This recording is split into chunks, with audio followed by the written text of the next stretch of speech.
Hi everyone, welcome back to another video. ये हमारी नई वीडियो रहने वाली है और ये रहेगी रिएक्ट के अंदर। सो लास्ट वीडियो में हमने देखा था कुछ बेसिक सा, हमने टास्क यहाँ पे किया था जिसके अंदर हमने किया क्या था। App dot J S x के अंदर हम यहाँ पे देख रहे हैं कि हमने कुछ दो कंपोनेंट्स को इंपोर्ट किया है। हाँ गाइस, ये हमारे हैं कंपोनेंट्स। ओके, तो कंपोनेंट्स क्या है, हमने एक नैव बार बना रखा है और एक बना रखा है डैशबोर्ड। इसको अगर यूआई में देखें तो इसका यूज़र इंटरफेस कुछ आ रहा है इस तरीके से। तो यहाँ पे आ रहा है हमारा नैव बार। इसको मैंने ज़्यादा कस्टमाइज़ नहीं किया है अभी, जस्ट हमने डमी पर्पज़ के लिए इसको यहाँ पे ऐड किया है। और एक आ रहा है डैशबोर्ड जिसके अंदर एक हमने हीरो सेक्शन या फिर आप बोलो बैनर, कैराउजल या फिर और सेकंड हमने कुछ कार्ड्स यहाँ पे ऐड किए हैं सिंपली। ओके, तो ये हमने देखा कि लास्ट वीडियो में कैसे कंपोनेंट बनते हैं और उनको कैसे हम अपने app dot J S x file के अंदर यूज़ में लेके आते हैं और उनका एक सीक्वेंस में रख के हमने एक जगह पे इस तरीके से यूआई डिस्प्ले करवाया। क्लियर। और उन्हें हम बनाने हैं, हम उनको बनाएंगे कंपोनेंट्स फोल्डर के अंदर, जो कि एसआरसी के अंदर रहता है कंपोनेंट्स, उसके अंदर हमारे सारे कंपोनेंट्स बने। अब ये बनते हैं डॉट जे एस एक्स और ये है कंपोनेंट। ओके, तो चलिए समझते हैं। अच्छा, मैं बोल रहा था कि एक सीक्वेंस, राइट। सीक्वेंस मतलब कि अगर मैं डैशबोर्ड को पहले कर दूँ तो क्या होगा, देखो सेव करके देखते हैं। मेरा डैशबोर्ड पहले दिख रहा है, जो डैशबोर्ड के अंदर कोड है, और नैवबार बाद में। ठीक है, तो ये याद रखना, जिस सीक्वेंस में आप रखोगे इनको उस सीक्वेंस में आपको दिखेगा। ऐसा नहीं है कि मैं इसको नीचे लिख दूँ तब भी सही आएगा, नहीं, जो सीक्वेंस रहेगा उस सीक्वेंस में आएगा। क्लियर। ठीक है, अब देखते हैं कंपोनेंट होता क्या है। ओके, कंपोनेंट होता क्या है, चलिए चेक करते हैं। Components in React. यहाँ पे क्या कहना है, components in React. React components are independent, means independent है, स्वतंत्र हिंदी में बोले तो। हाँ, इतना तो इंग्लिश सबको आती होगी। तो रिएक्ट कंपोनेंट्स आर इंडिपेंडेंट और reusable pieces of code that serve as the building blocks for a user interface. Clear. तो हमारे पास रिएक्ट कंपोनेंट जो हैं वो इंडिपेंडेंट हैं और रीयूजेबल पीस ऑफ कोड हैं जिनको हम दोबारा यूज़ में ला सकते हैं। That serves as the building block और बिल्डिंग ब्लॉक्स दैट सर्व, जो कि हमें सर्व करते हैं building blocks for user interface, UI. User interface क्या होता है, एक ऐसा पार्ट जहाँ पे यूज़र डायरेक्टली इंटरेक्ट हो रहे हैं आपकी वेबसाइट के अंदर, तो वो front end, simple, that is UI. UI means user interface. Clear. Okay, they functions like JavaScript function accepting input call props. ठीक है, ये जो बात हो रही है यहाँ पे कंपोनेंट की, तो वो होते हैं लाइक जावास्क्रिप्ट के फंक्शन के जैसे, जो कि एक आर्ग्यूमेंट्स एक्सेप्ट करते हैं, वैसे ही यहाँ पे कंपोनेंट एक्सेप्ट करते हैं प्रॉप्स। एंड हमें रिटर्न करते हैं, and returning elements, react elements that describe, एक हमें रिटर्न करता है ये रिएक्ट के एलिमेंट्स जो डिस्क्राइब करते हैं, जो बताते हैं कि आपके स्क्रीन पे क्या डिस्प्ले करना है, क्या आएगा वो। तो की कॉन्सेप्ट मेंशन किया है, reusability. Components are designed to be reused across different parts of an application or even in different projects, which promotes modularity, right? Isolation, compositions, and unidirectional data flow, ये चीज़ें हैं। Types of component, functional and का class component. एक functional component, functional जैसे कि आप JavaScript में function बनाते हो गाइस, सिंपल वैसे।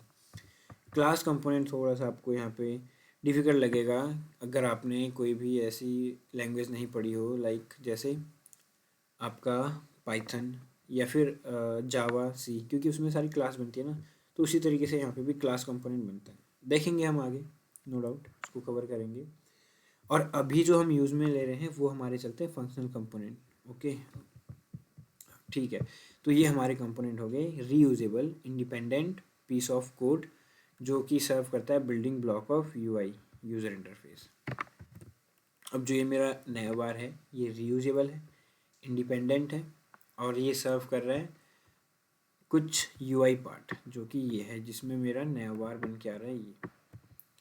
ये देखेंगे जितना मैं हाईलाइट कर रहा हूँ ये सारा क्या हुआ, मेरा यूआई। इसको यहाँ पे देखते हैं तो ये यूआई, यूज़र इंटरफेस। जहाँ पे कुछ यूआई बन के आ रही है मुझे इस तरीके से। तो ये थे हमारे कंपोनेंट्स। अब ये एक्सेप्ट करते हैं आर्ग्यूमेंट, ये हमने अभी जस्ट डिस्कस किया था। और यहाँ पे आर्ग्यूमेंट मीन्स इनको हम बोलते हैं प्रॉप्स। ओके, प्रॉप्स, प्रॉप्स का फुल फॉर्म होता है, यहीं पे मैं मेंशन कर देता हूँ अभी के लिए फ़िलहाल, props which means, props means properties. ठीक है, प्रॉपर्टीज़ का शॉर्टकट प्रॉप्स, सिंपल है ना। तो ये रहता है। तो ये आर्ग्यूमेंट पे लेते हैं, ये होता है हमारा, जैसे आर्ग्यूमेंट्स आती हैं फंक्शन के अंदर वैसे ये प्रॉप्स लेते हैं लाइक अ फंक्शन। ओके, इसके बाद अब चलो ठीक है, नेक्स्ट आगे बढ़ते हैं कंपोनेंट से आगे। ये हमने कंपोनेंट्स के बारे में डिस्कस कर लिया। ठीक है, दोबारा देखना है तो ये रहा, React components are independent usable piece of code that serve as the building blocks for a user interface. Apart from that, we also have something like JSX in React. अब JSX क्या है? JSX जावास्क्रिप्ट XML, इसका full form है JavaScript XML, और ये है JavaScript syntax extension.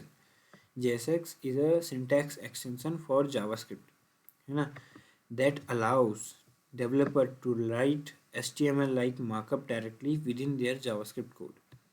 अब इसका मतलब क्या हुआ, यहाँ से तक तो समझ में आ रहा है।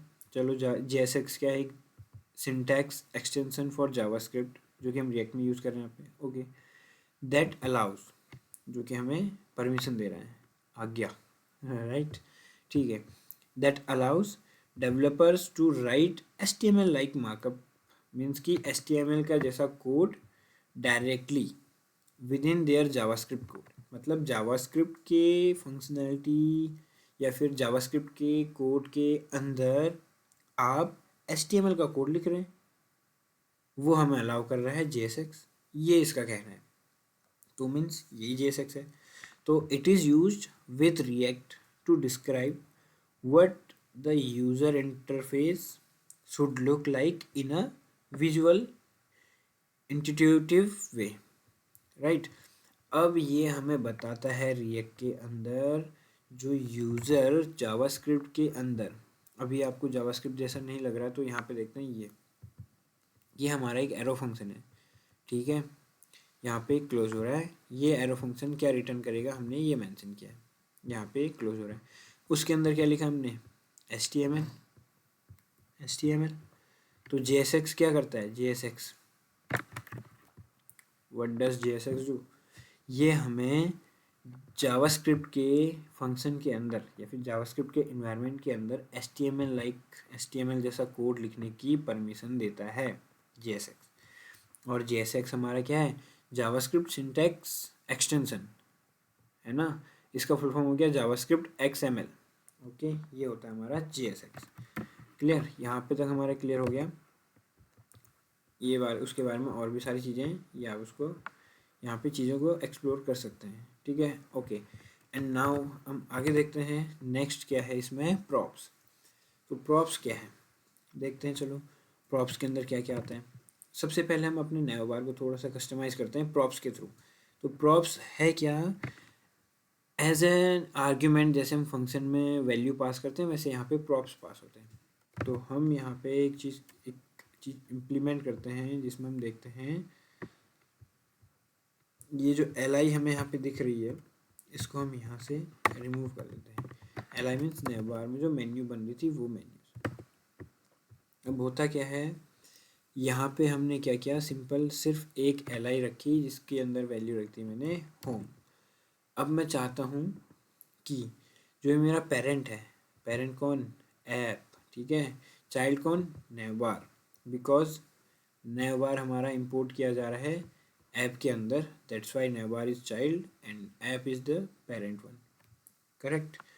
तो मैं चाहता हूँ कि ये मेरा पेरेंट के अंदर मेरी सारी मेन्यूज़ रहे, मीन्स कि जो भी मेन्यूज़ मैं अपनी वेब में रखना चाहता हूँ वो सारी यहाँ पे मेंशन रहे, और मैं उनको प्रॉप्स के थ्रू इसमें भेजूँ और उनको यहाँ एक्सेस करूँ, फिर यहाँ पे डिस्प्ले कराऊँ।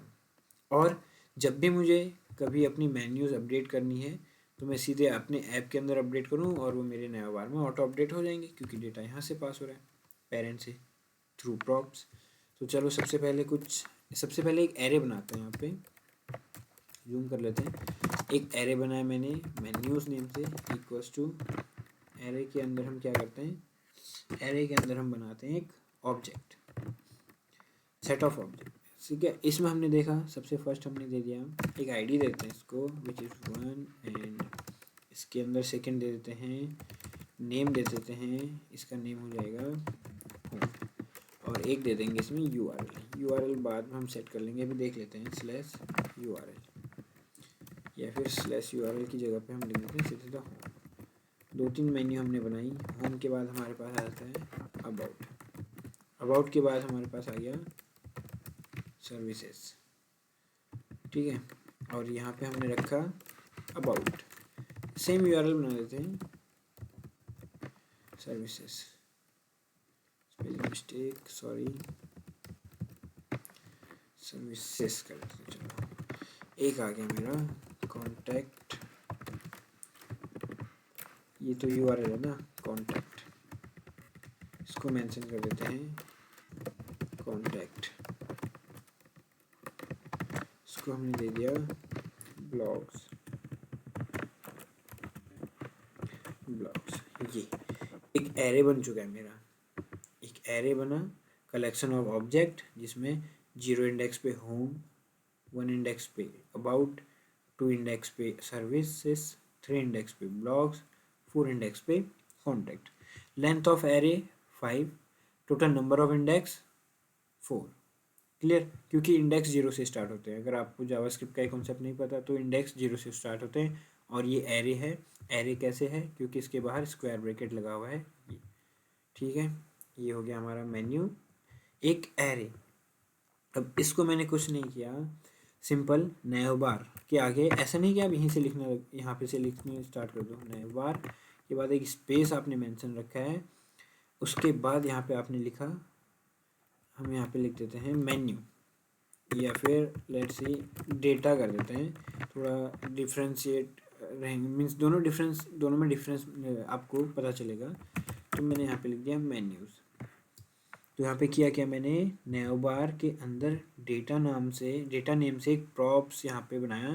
जैसे कि आपने देखा होगा, अगर आर्ग्यूमेंट्स हम बनाते थे अपने HTML के किसी टैग के अंदर, हाँ attribute, not argument, sorry attribute बनाते थे, तो वैसे यहाँ पे भी हमने एक डेटा नेम से प्रॉप्स क्रिएट किया और उसको पास कर दिया मेन्यूज़ का कंप्लीट एरे। ओके, देन अब हम लेके जाते हैं इसको नैव बार के अंदर। नैव बार के अंदर क्या करना है, थोड़ा सा अच्छे से देखना, इस जगह पे हम उसको एक्सेस करेंगे। अभी यहाँ पे मैं 2 तरीके बताता हूँ आपको प्रॉप्स को एक्सेस करने का। फर्स्ट, मैंने सिंपली यहाँ पे मेंशन किया प्रॉप्स, और लेट्स सी कंसोल करके देखते हैं प्रॉप्स। और हाँ, आपको अगर जावास्क्रिप्ट के कोई भी कॉन्सेप्ट मेंशन करने हैं, जैसे लाइक एरे, लाइक कंसोल, तो आप कहाँ मेंशन करोगे, रिटर्न से पहले। ये जो रिटर्न का पार्ट है इससे पहले, और जो यहाँ पे आपने फंक्शन का कर्ली ब्रैकेट यहाँ पे ओपन किया इसके बाद, इसके बीच में, इसके अंदर कहीं पे भी नहीं करना है, ठीक है। यहाँ पे भी मैंने देखो इसी जगह पे किया है। इसको सेव किया, ब्राउज़र पे जाते हैं, इंस्पेक्ट करके देखते हैं कंसोल में क्या मिला मुझे, ऑब्जेक्ट नैव बार। इसको देखेंगे नैव बार की navbar.jsx के अंदर लाइन नंबर 4 पे कंसोल किया मैंने, ये रहा नैव बार लाइन नंबर 4, यहाँ पे JSX, यहाँ पे सॉरी प्रॉप्स को हमने कंसोल लॉग किया है, तो वहाँ से मुझे आउटपुट मिल रहा है, इसमें ऑब्जेक्ट मिला। अब देखो आपने समझना है कि मुझे क्या मिल रहा है, तो यहाँ पे देखो क्या मेंशन है, ऑब्जेक्ट, क्या मेंशन है, ऑब्जेक्ट। तो हमें मिला एक ऑब्जेक्ट, और उस ऑब्जेक्ट की पहली की क्या है, डेटा, क्लियर, और उसकी दूसरी की है प्रोटोटाइप। इसको अभी छोड़ो, फोकस करो डेटा पे। अब डेटा क्या मिल रहा है, क्या लिखा है, array length 5, 1 2 3 4 5। Oh my God, हमने तो आईडी चेंज ही नहीं की। ओके कोई नहीं, इसको चेंज कर लेंगे। इसको हमने दे दिया 2 3 4 5, नो प्रॉब्लम। तो अभी हमें आईडी डिफरेंट मिलने लगी है ये, ठीक है। इसको ओपन कर लिया हमने, यहाँ पे मिला एरे इस तरीके से, डेटा ये रहा, ऑब्जेक्ट के अंदर मिला एरे। अब ये एरे के 0 इंडेक्स में 1 index 2 index 3 index 4 index and length 5, ठीक है, ये हमें एरे मिला। ओके, यहाँ तक क्लियर है।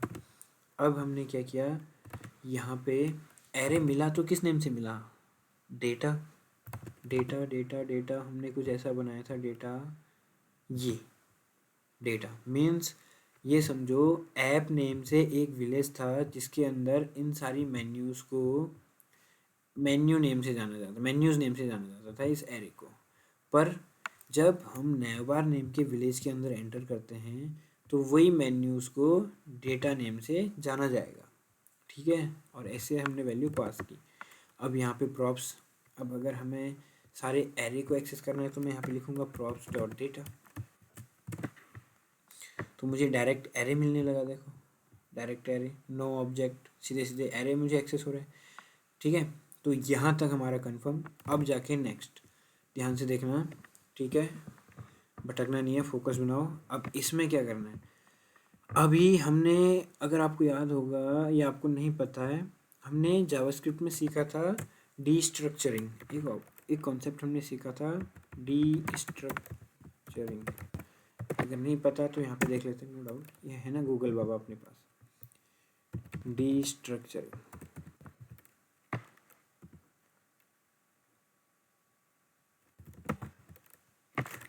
स्ट्रक्चरिंग इन जावास्क्रिप्ट, ये रहा। Destructuring is a JavaScript expression introduced in ES6, ES6 में आया था, that makes it possible to unpack values from array or properties from object into distinct local variable.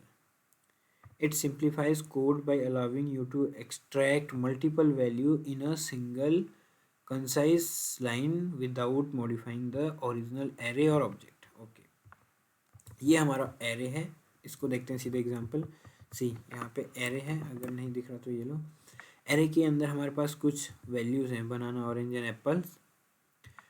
अब हमने यहाँ पे क्या किया है, डिस्ट्रक्चरिंग।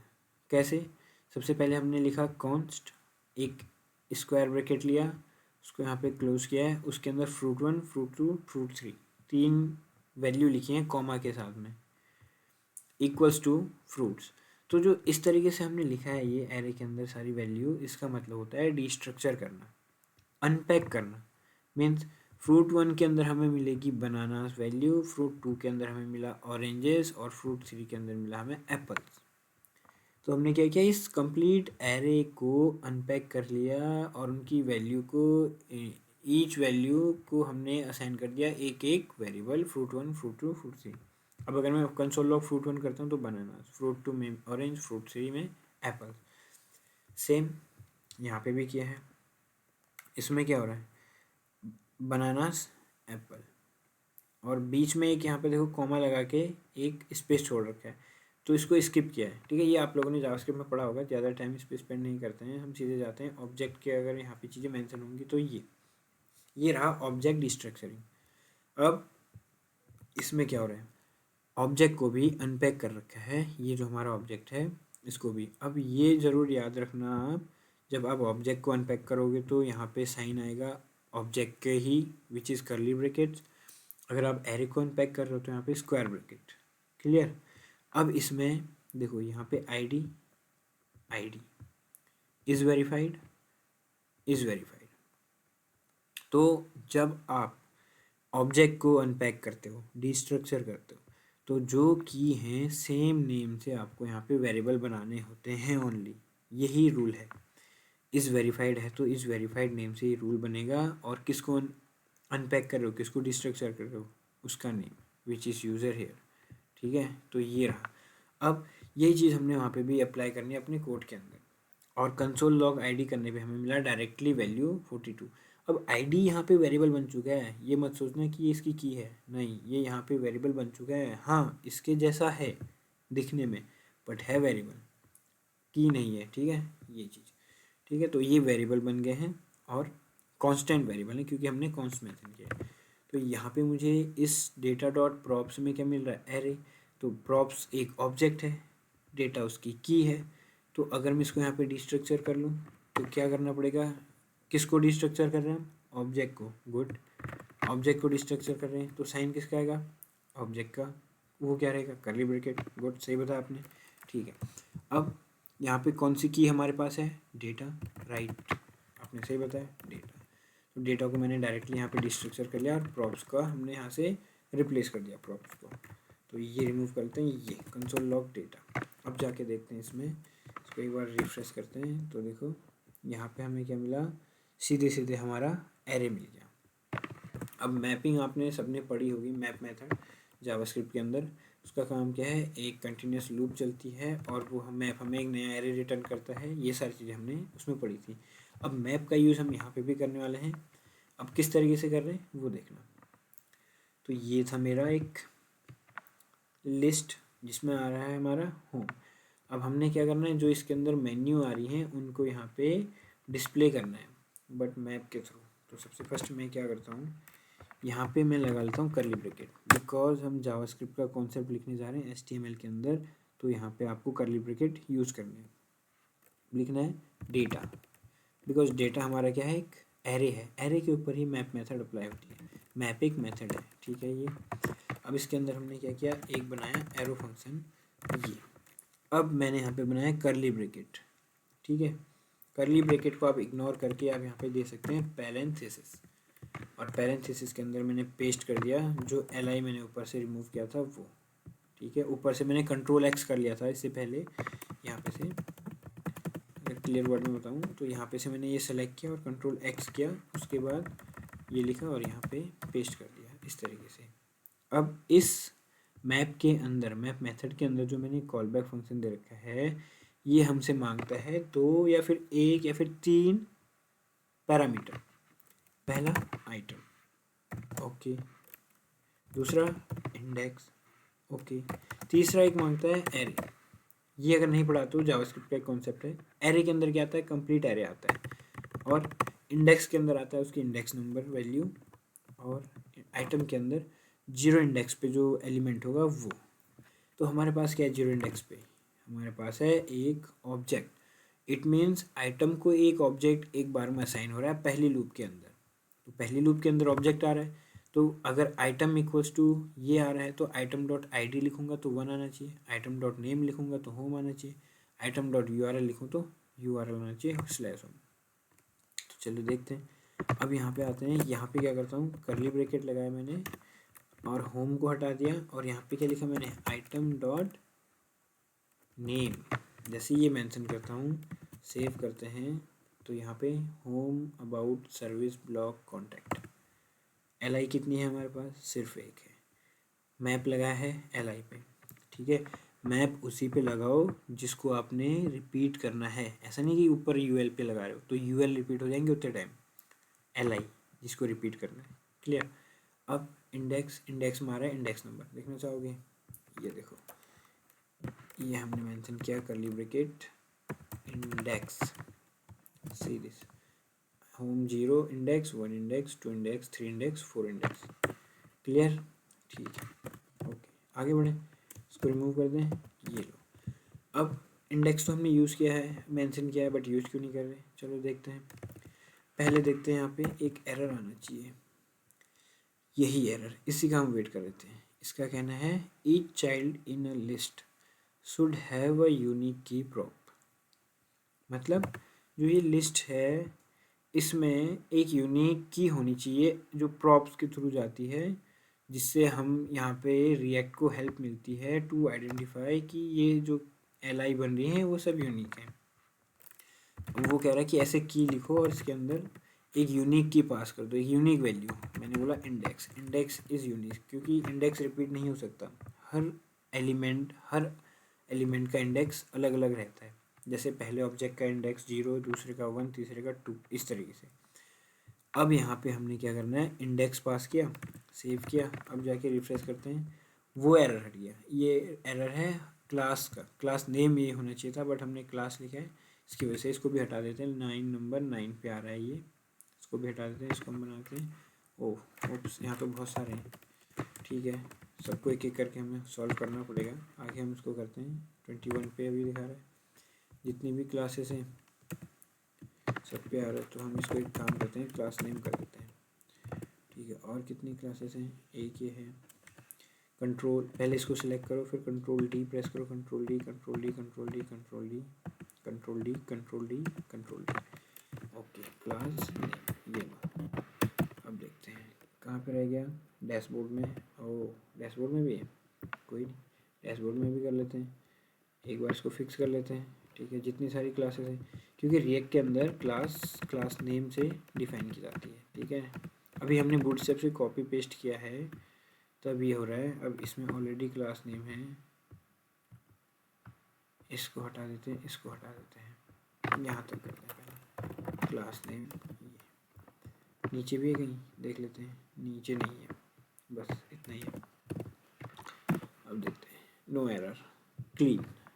ओके, अब हमने क्या करना था, ये सारे home, about, service, blog, contact यहाँ पे आने लगे हैं हमारे नैव बार के अंदर इस तरीके से। ये अब इस एल को हमने एक यूनिक की पास कर दिया, की प्रॉप्स, जो हमें हर एल पे 0 इंडेक्स, 1 इंडेक्स, 2 इंडेक्स। इससे क्या हो रहा है, जो हमारे रिएक्ट के अंदर रिकन्सिलिएशन प्रोसेस चलती है उसमें उसको क्या मिल रही है, उसको हेल्प मिल रही है टू आइडेंटिफाई दैट की यहाँ पे, हर एल यहाँ पे यूनिक है। ठीक है, जब भी मैप लगाते हो तो ये की पास करना मत भूलना, वरना आपके इसमें भी सेम एरर आएगा। ठीक है, ये हो गया। अब यहाँ पे एच आर ई एफ में करली ब्रैकेट ना देंगे, सॉरी स्क्वायर, हम यहाँ पे डबल कोट्स यूज़ ना करके करली bracket, item dot U R L जो हमने यहाँ पे बना रखा था आइटम के अंदर एक्चुअल में आ क्या रहा है, ये पहली लूप चल रही है, ये दूसरी लूप चल रही है मैप के अंदर, ये क्योंकि मैप है, मैप के बिहाइंड द सीन आपका क्या चलता है, लूप, फॉर लूप। एब्स्ट्रैक्शन, अगर मेथड के बारे में आप थोड़ा कुछ भी जानते हो तो वही कॉन्सेप्ट कुछ चल रहा है, जिसमें बिहाइंड द सीन लूप चल रही है और हमें दिखाया है मैप, और उसके कुछ एडवांस लॉजिक भी है। तो हर लूप में एक एक ऑब्जेक्ट आ रहा है और वो आइटम के अंदर सेट हो रहा है और नेक्स्ट आगे बढ़ते जा रहा है। तो ये बना, इस पर माउस लेके जाऊँ तो नीचे देखना, इस कॉर्नर पे देखना, जहाँ पे मेरा माउस मूव हो रहा है, इस कॉर्नर पे नीचे home, about, service, blogs, contact. Clear? तो ओके, अब ये बनाते बनाते हमने यहाँ पे क्या सीख लिया, प्रॉप्स भेजना कैसे। ये देखो, यहाँ पे प्रॉप्स को एक्सेस कर लिया, उससे डेटा यहाँ पे पास कर दिया और उसको हमने यहाँ से प्रिंट करा लिया। अब हम जब चाहें अपने नैव बार से डेटा को मॉडिफाई कर सकते हैं। यहाँ पे दे दिया मैंने सपोर्ट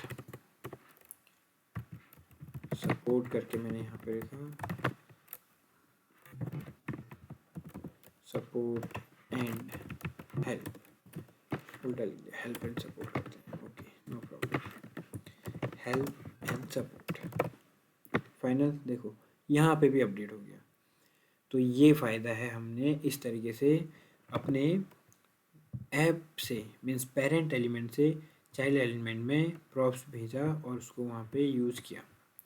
अब आपका जो प्रॉप्स है वो क्या रहता है, वो रहता है इम्यूटेबल। मीन्स अगर आपने एक बार पेरेंट से चाइल्ड में वो प्रॉप्स पास कर दिया तो आप उसको वहाँ एडिट नहीं कर सकते। इम्यूटेबल मतलब आप जिसको नहीं बदल सकते। और रिएक्ट के अंदर एक डायरेक्शन में डेटा फ्लो होता है, पेरेंट से चाइल्ड डायरेक्शन में, और चाइल्ड से पेरेंट में भी डेटा भेज सकते हो आप, बट ऐसे नहीं, वहाँ पे आपको करनी पड़ेगी लिफ्टिंग स्टेटस। और भी कुछ एडवांस मेथड होती हैं, कॉन्स्टेक्ट यूज कॉन्टेक्स्ट हुक होता है, रिडक्स है, उनको हम आगे देखेंगे। तो फिलहाल हमने इसमें देखा कंपोनेंट्स के बारे में। कंपोनेंट्स क्या है, JSX क्या है, JavaScript XML is a syntax extension for JavaScript, जो हमें HTML लाइक कोड लिखने के लिए अलाउ करता है जावास्क्रिप्ट के इन्वायरमेंट के अंदर। ये रहा हमारा जावास्क्रिप्ट का इन्वायरमेंट, ये इसके अंदर हमारी HTML आ रही है वो। तो ये हमारा JSX कंपोनेंट हो गए हमारे रीयूजेबल